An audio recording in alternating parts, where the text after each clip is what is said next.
One thing about building guitars that I've always found is that the neck, as you mentioned, is very important. Tapering the strings has always been kind of a mystery to me because at the open fret of a guitar, at the distal end where the nut is, it is so close that most people, unless they're got very small hands, have trouble playing there when they first begin. I actually, it's kind of strange, but I built a guitar just to take to the NAM trade shows. NAM is a place for the big show they have every year, National Association of Music Merchants. And it's a place where you can demonstrate and have people do shows and your guitar and everything. Several times when I was there, Eddie Van Halen came in and visited me and wanted to play. And I had built a guitar for this show in Los Angeles. Oh, I suppose now, 10 years ago or whatever it was, the late Eddie Van Halen, God love him for the man he was. He was a good friend of mine. But anyway, at that show, I had brought one called the GTX, and I built that specially with that in mind, what you asked me. I'm going to show you that to you.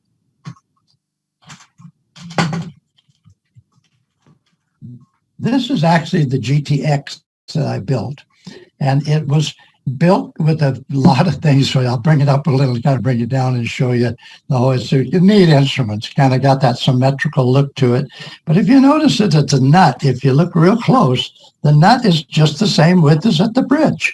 And I did that because it opens these frets down here really wonderful. You can now play actually between without even touching the other string.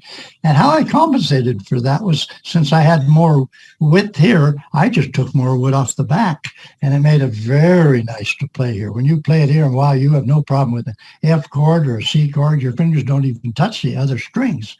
So that was the first symmetrical one that I built for a 6-string or an 8-string or basically a single neck guitar.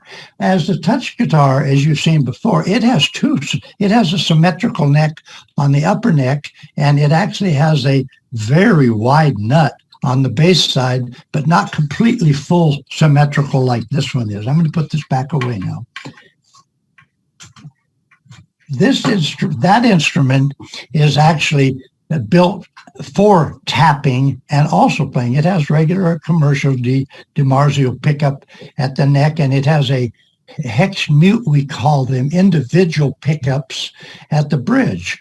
And what that does is that lets you select any tones you want. If you want to go from a range of a great big bold bass thing, even convert that bass into almost a guitar sound. Well, it does. You can EQ it on the individual pickups. You can't do that on the DiMarzio or the common 6-pole regular standard guitar pickup. But on the individual strings, you can change every string to whatever you want. I mean, let's visualize the future of that. If you wanted a different instrument on every string, you got it with hex individual single string pickups.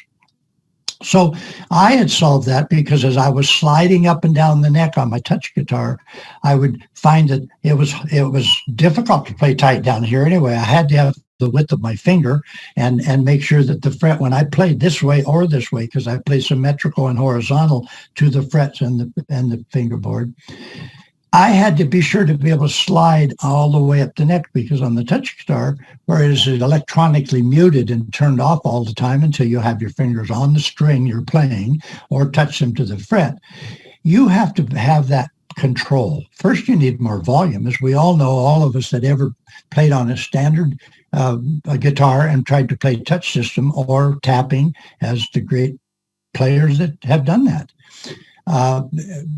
But with the symmetrical neck, you can actually change your fingers to chords as you go. If you have the muting, on a regular guitar, you'll lose the sound as you go up the neck. But on a standard touch guitar or tapping type instrument, which I build, you can actually change that chord with your hand as you go up the neck because the notes remain on. And as you go up, you can go from, let's take an example, a G chord at the 3rd fret, so let's say the first 4 strings. Hey, slide it to the 7th fret. Wow. Hey, let's slide it to the 10th fret. Wow.